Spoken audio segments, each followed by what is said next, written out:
we remain steadfast in our commitment in delivering local news that matters. Stories that inspire. Enriching the lives of Filipinos in the Philippines and across the globe. This is your GMA Regional TV. Buong puso para sa Pilipino.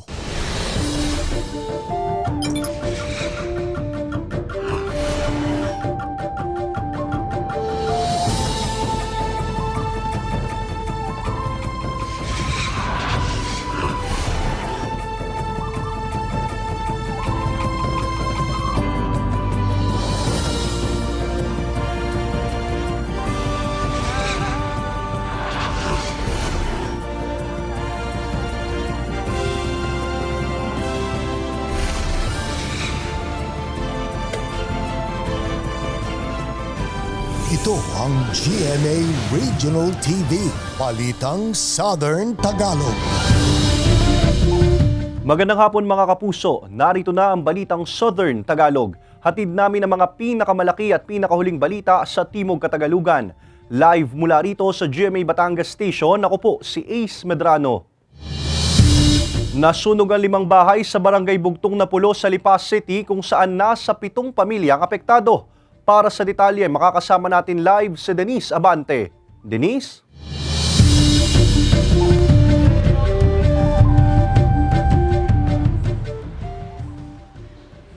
Ace, 26 na individual ang kasalukuyang pansamantalang nanunuluyan sa isang multipurpose hall na ito dito sa isang paaralan sa Barangay Bugtong na Pulo, Lipa City matapos matupok ng apoy ang kanilang mga tahanan kahapon ng hapon.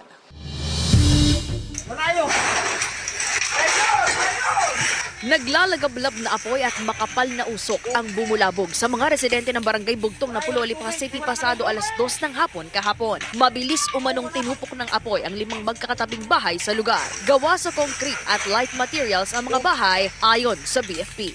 Walang tubig! Wala kami tubig! Una ay dikit-dikit, pati yung malakas na hangin, kaya mas mabilis kumalat yung apoy.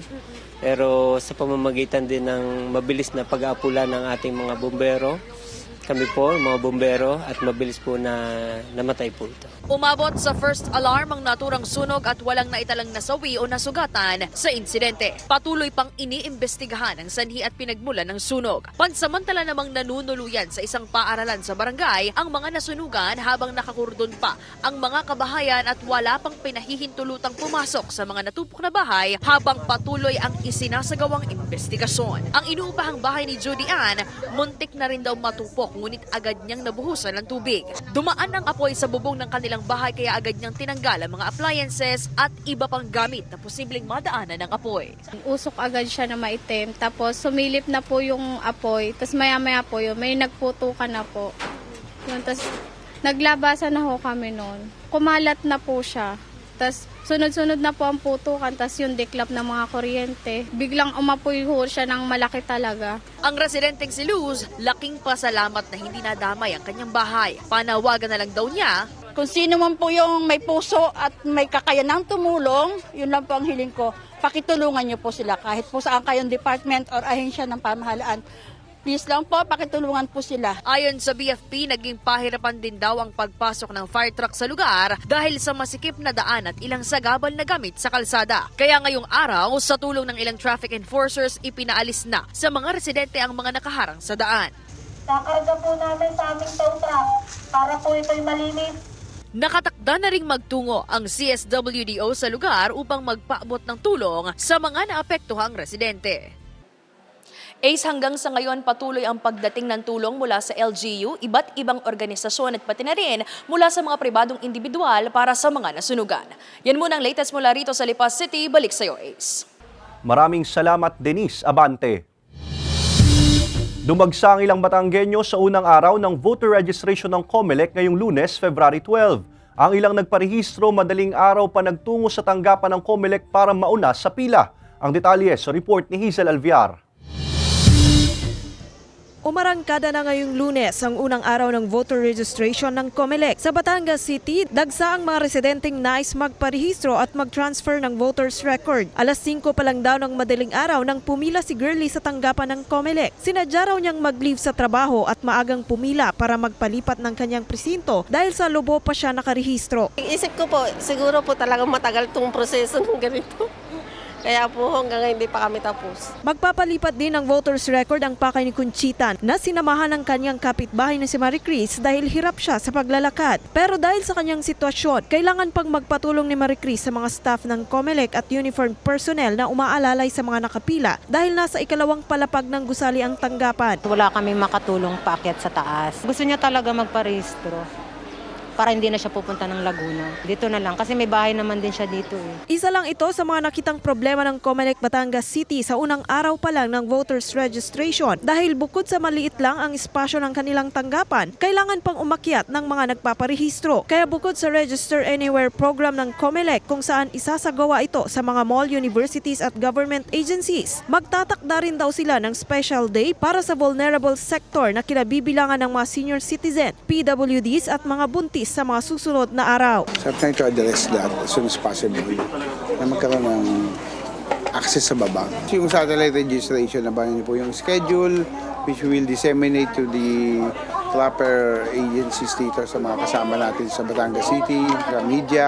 Bukod sa pagpaparehistro, maaari ring magsagawa ng transfer of voters record, correction of entries, magpa-reactivate ng status kung 2 beses nang hindi nakaboto. Kailangan lang magdala ng valid ID na nagpapatunay na residente sa barangay. Bukas ang tanggapan ng COMELEC para sa voter registration Lunes hanggang Sabado, kabilang ang holidays at magtatagal hanggang September 30.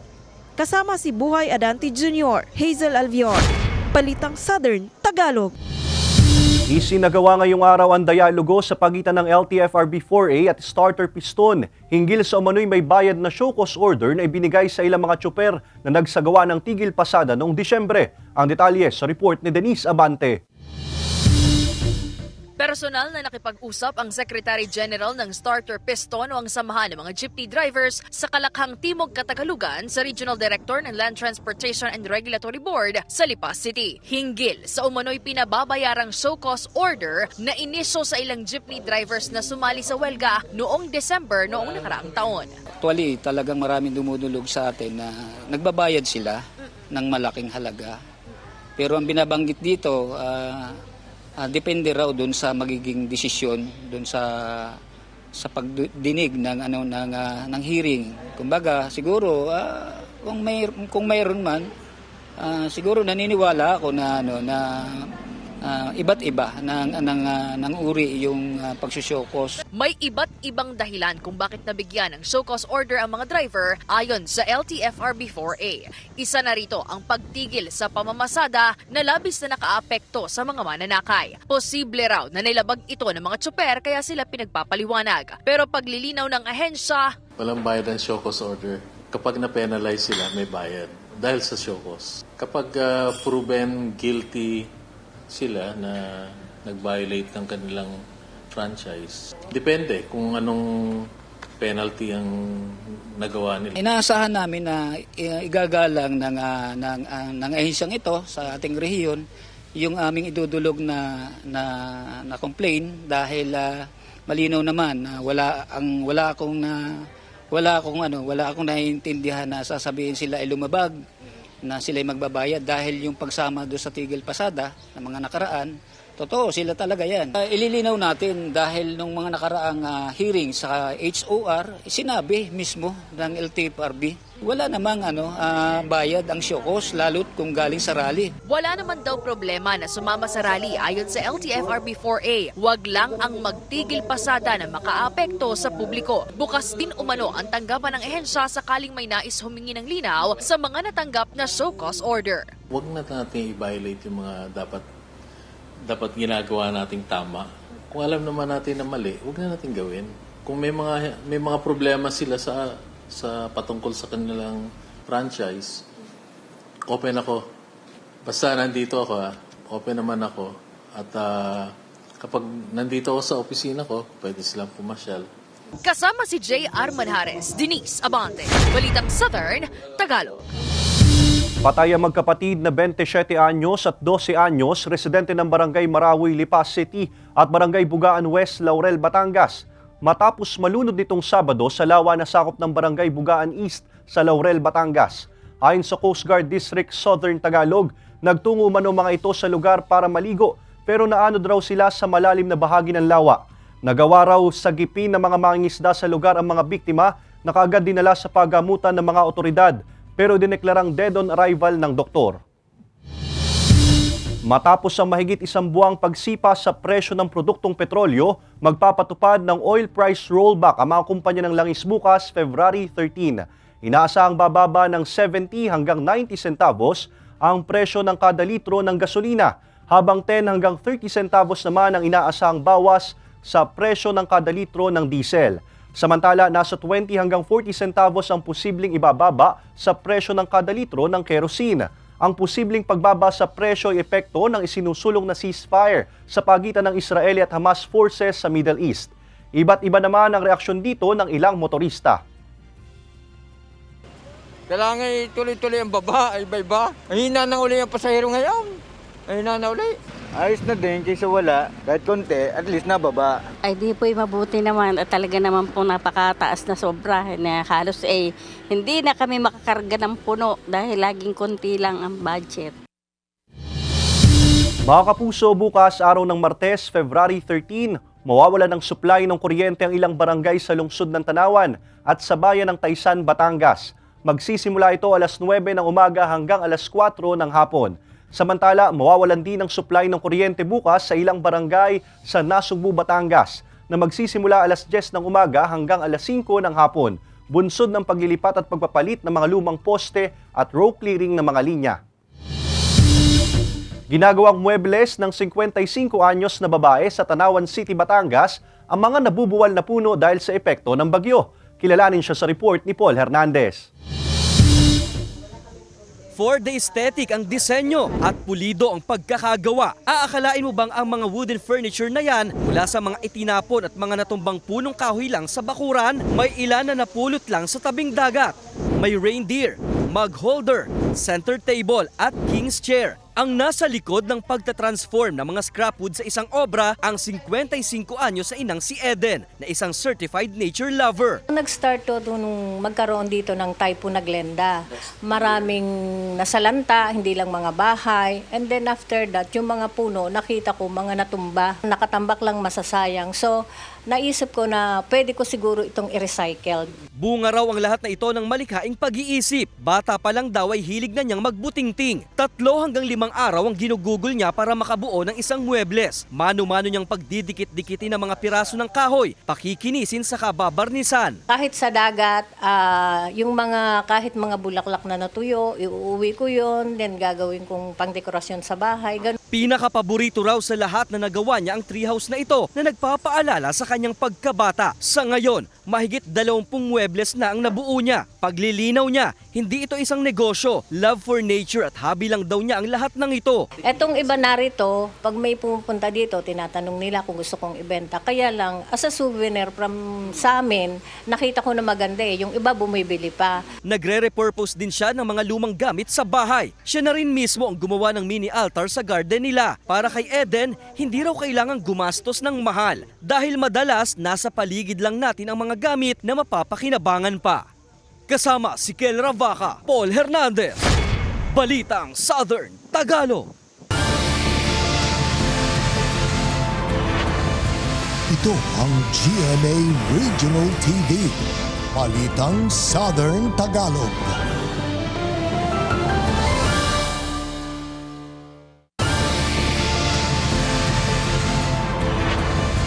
Ito ang GMA Regional TV, Balitang Southern Tagalog.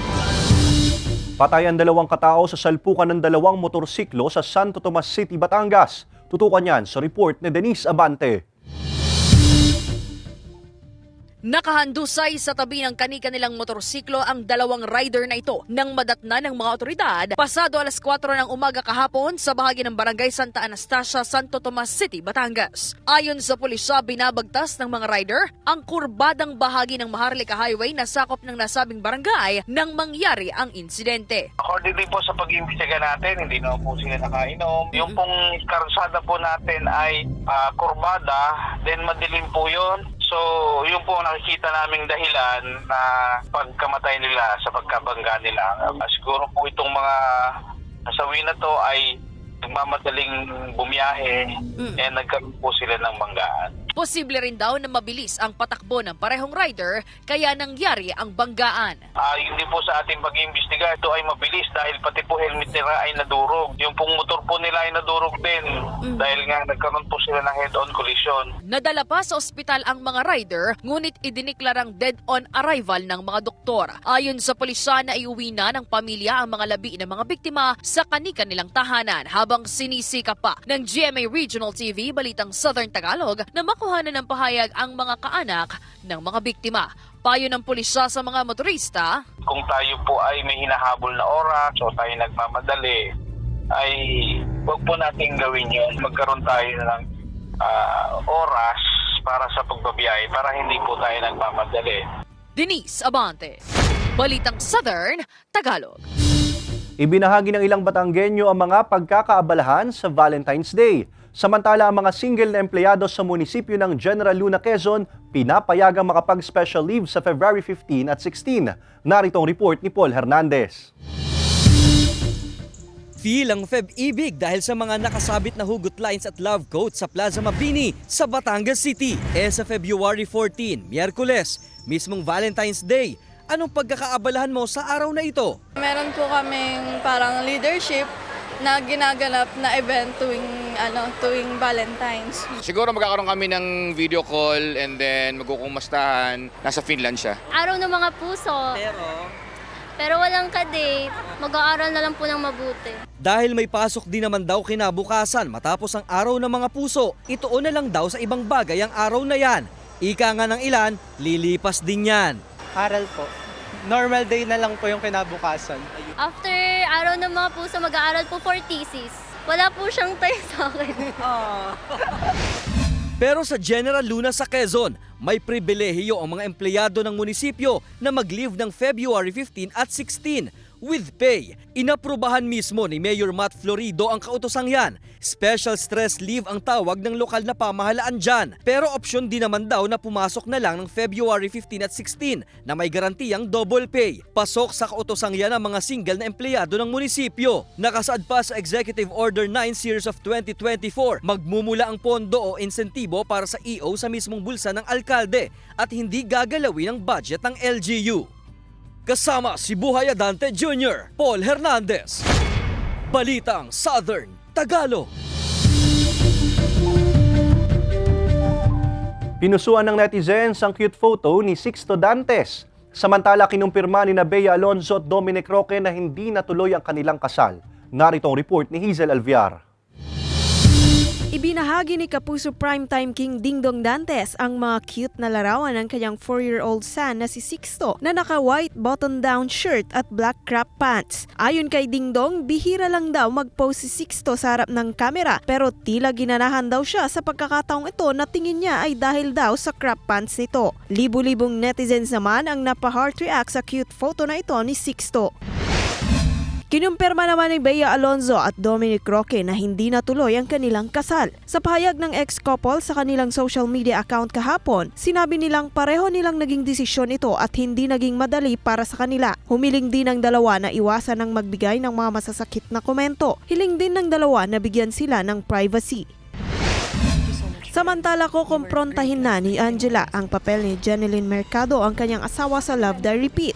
Malalaman na kaya niya ang tinatagong sekreto ni Bernard, ang karakter ni Zian Lim. Abangan yan sa Love Die Repeat pagkatapos ng Black Rider. Hazel Alviar, Balitang Southern Tagalog.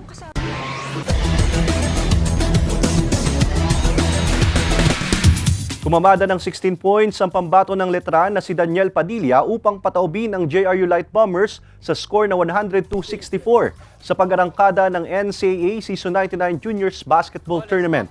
Humugot din ng 4 rebounds at tig 3 assists at steals si Padilla sa laro. Sa ibang laro, binuhat ni Lebron James Daep ang Perpetual Junior Altas sa kanilang panalo kontra LPU Junior Pirates sa score na 89-75. Nakapagtala ng 22 points, 5 rebounds, tig-4 na assists at steals na sinamahan pa ng isang block si Daep upang iukit ang unang panalo ng kanyang koponan. Nag-ukit din ng panalo ang San Sebastian Staglets kontra San Beda Red Cubs sa score na 83-79. Wagi rin ang EAC Brigaders kontra Binil Greenies sa score na 78-75. Naitala rin ng Mapua Red Robins ang kanilang unang panalo matapos talunin ang Arellano Braves sa score na 82-78. Ito ang GMA Regional TV. Balitang Southern Tagalog.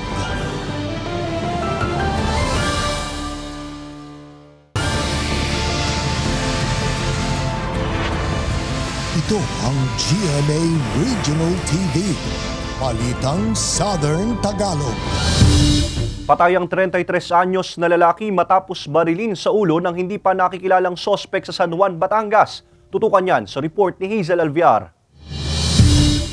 Patay ang 33 anyos sa caretaker ng isang farm ng mga panabong na manok matapos barilin sa ulo ng hindi pa nakikilalang sospek sa Barangay Lipahan, San Juan, Batangas, alas 11:30 ng umaga nitong Sabado. Ayon sa investigasyon ng pulisya, nakarinig ng putok ng baril ang kasamahan ng biktima at dito na niya nakitang duguan na ito. Agad umano siyang humingi ng tulong sa barangay. Ayon sa saksi, nakaitim na jacket ang sospek. Mabilis itong tumakas sa hindi malamang direksyon sakay ng motorsiklo. Matagal na po silang caretaker doon. Almost 10 years na sila mahigit na nakatira doon. Pero meron din po silang bahay na malapit doon dahil po ang kalipin niya ay taga doon din po malapit sa barangay na yon. Nadala pa sa paggamutan ang biktima ngunit kalaunay nasawi rin ayon sa pulisya. Na-recover naman sa crime scene ang isang basyo ng caliber 45 na baril. Ang dating kinasangkutang kaso ang isa sa mga tinitignang motibo sa pamamaril.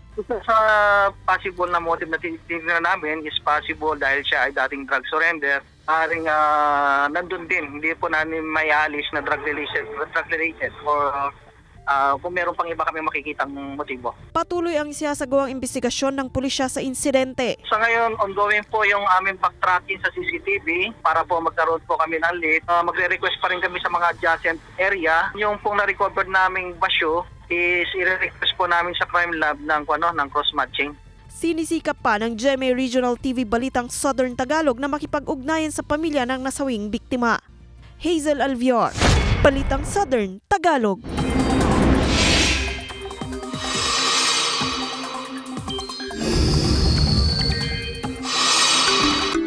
Mga kapuso, lumakas ulit ang amihan kaya medyo lumamig na naman ang panahon sa ilang bahagi ng bansa. Umaabot ito ngayon sa buong Luzon habang easterlies naman ang patuloy na iiral sa ilang bahagi ng Visayas at Mindanao. Base sa rainfall forecast ng Metro Weather, posible ang ulan sa Quezon at Mindoro provinces. May gale warning naman sa ilang baybayin ng Luzon at Visayas. Ibig sabihin, magiging maalon at delikadong pumalaot o maglayag ang maliliit na sasakyang pandagat. May tsansa rin ang ulan sa iba pang bahagi ng bansa. Nakisaya rin ang ilang Batanggenyo sa selebrasyon ng Chinese New Year nitong weekend. Samantala ay tinuturing ang Year of the Wood Dragon na taon ng pagbangon at paghilom ayon sa isang feng shui expert. Alamin yan sa report ni Paul Hernandez. Mapa Chinese o Pinoy, nag-enjoy sa Lion at Dragon Dance sa iba't ibang mall sa Batangas sa mismong araw ng Chinese New Year. Marami ang nakisaya sa kultura at tradisyon ng mga Chinese. In a way, masaya. At least nakikiselebrate tayo sa kanila.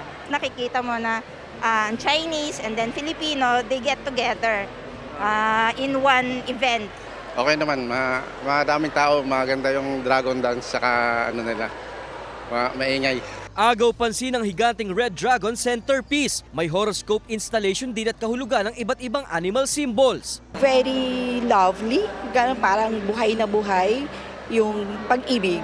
Year of the Wood Dragon ang 2024 na siya ring Year of Recovery and Healing ayon sa isang feng shui expert na si Christina Gaatan. Last year, mga senior citizen, ingatan ng mga elder in the family. Talaga madami nagkasakit. Pero ngayon, aware sila. So this year, ang is awareness. Magandang taon daw ito sa mga nagbabalak magtayo ng negosyo kung nasa planong magtrabaho abroad ngayong 2024 ang taon para sa inyo. Actually, just focus, know what you want. At do what you want. Para si Dragon, naka-peace lang siya. Magandang kombinasyon daw ang wood element at dragon. Swerte raw sa taong ito ang mga ipinanganak sa Year of the Snake, Rat at Monkey na itinuturing na allies of Dragon. Sa loob ng bahay, pinag-iingat sa tinatawag na bad sector. Hindi raw magandang direksyon ng southeast, north at west. Pinaiiwas dito na magtipon-tipon ng pamilya. Especially yung center of the house, nandun yung quarrelsome baka mamaya labing-labing kayo, mamaya nag-aaway na pala kayo. Sa pagpasok ng Chinese New Year, may tamis din ng buhay pag-ibig ang naghihintay sa lahat. Ayon kay Christina, ang tagumpay sa buhay, hindi raw 100% mangyayari kung iaasa lang sa swerte. Nakukuha pa rin daw ito sa pagsisikap, tiwala, pagdarasal at magandang pakikitungo sa kapwa. Kasama si Kel Ravaca, Paul Hernandez, Balitang Southern Tagalog. Lumahok ang mahigit 400 siklista sa PhilCycling National Championships for Road 2024 na ginanap sa Batangas. Samantala, wagi sa Aussie Aquatics Competition sa Thailand ang 2 batang swimmers mula Balayan, Batangas. Narito ang report ni Hazel Alviar. Mahigit 400 siklista ang nakilahok sa PhilCycling National Championships for Road 2024 na nagsimula nitong Lunes. Tampok dito ang criterium race sa loob ng 2.1 km circuit sa Tagaytay City na sinundan ng individual time trial nitong Martes sa ginanap naman sa Tui at Nasugbu, Batangas. Parehong nagkamit ng gold medal sa criterium race at individual time trial ang tubong Quezon na sina Jermaine Prado at Angelica May Altamirano at ang tubong Nueva Ecija na si Kim Bonilla. Ang mga top finishers ay magiging contenders sa National Road Cycling Team para sa Thailand 2025 Southeast Asian Games. Samantala, 2 batang swimmer mula Balayan, Batangas ang nag-uwi ng karangalan sa bansa sa katatapos sa 2024 Asians Open School Invitational Aquatics Competition na ginanap noong February 2 hanggang 4, 2024 sa Bangkok, Thailand. Nakapag-uwi ng silver medal ang 8 taong gulang na si George Clevic Dalus sa 50-meter freestyle at 4x50 mixed relay at isang silver bronze medal naman para sa 4x50 medley relay. Habang ang 18 taong gulang na si Matthew Lopez naman ay nakapag-uwi ng silver medal sa 4x50 medley relay. Hazel Alviar, Balitang Southern Tagalog. Matagumpay ang isinagawang GMA Regional TV Bloodletting Day noong February 9, araw ng Biyernes. Sa kabuuan, 866 ang nalikom na bags ng dugo mula sa iba't ibang regional TV station sa bansa. Kabilang mga himpilan ng GMA Davao, General Santos, Cagayan de Oro, Zamboanga, Iloilo, Bacolod, Cebu, Dagupan, Ilocos, Naga at Batangas. Taon-taon isinasagawa ng GMA Regional TV ang Bloodletting Day katuwang ang Philippine Red Cross. Nagpapasalamat ang GMA Regional TV sa lahat ng nakiisa sa hangaring ito na matugunan ang pangailangan sa dugo ng mga kapuso natin. Donate blood, save lives, kapuso. Samantala, mapapanood niyo po ang episode na ito at iba pa ang pinakahuling lokal na balita sa official website ng GMA Regional TV, www.gmaregionaltv.com. Pwede rin kayong bumisita sa aming official YouTube channel, GMA Regional TV, at i-click ang subscribe button para sa pinakamainit na balita mula sa rehiyon. Dahil sa GMA Regional TV, local news matters. At yan ang mga pinakamalaki at pinakahuling balita sa Timog Katagalugan. Maraming salamat sa pagsama sa amin, pati na mga kapuso sa ibang bansa na tumutok sa mga balita sa rehiyon. Kami, ang GMA Regional TV Balitang Southern Tagalog, buong puwersa para sa mas malaking misyon at mas malawak na paglilingkod sa bayan.